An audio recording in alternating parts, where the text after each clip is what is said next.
ఇరాన్తో చర్చలకి date fix చేసేసాడు Trump. వాస్తవంగా Iran మొన్నటిదాకా చర్చలకి నో అంది.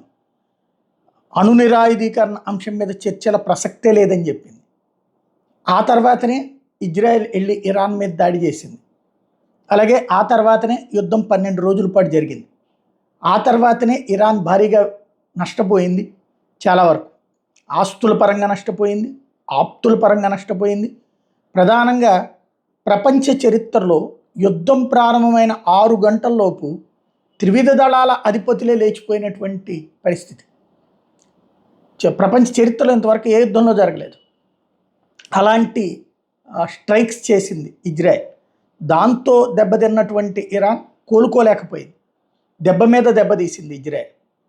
ఇప్పుడు సరే మీరు కొట్టినట్టు మేము తిట్టినట్టు అన్నటువంటి కోణంలో ఒక మ్యాచ్ ఫిక్సింగ్ టైప్లో ఓవరాల్గా కాల్పుల విరమణ జరిగింది. ఇరాన్ ఆయిల్ మీద ఆధిపత్యం ట్రై చేస్తుంది ఇప్పుడు అమెరికా ఈ చర్చల్లో. అట్ ద సేమ్ టైం ఇరాన్కి అణ్వస్త్రాలు పెట్టడానికి వీల్లేదు. ఆల్రెడీ ఇరాన్ నిన్ననే చెప్పేసింది కదా, మేము శాంతియుత ప్రయోజనాలకు వాడతామని. తద్వారా సాటిస్ఫాక్షన్ అయిపోయినట్టు. ఇక ఆ చర్చల్లో ఇజ్రాయెల్ జోలికి వెళ్ళకూడదు, హమాస్ జోలికి వెళ్ళకూడదు, అది హమాస్ని కానీ వీళ్ళందరినీ కూడా వదిలేయాలి ఇట్లాంటివి చెప్తారు.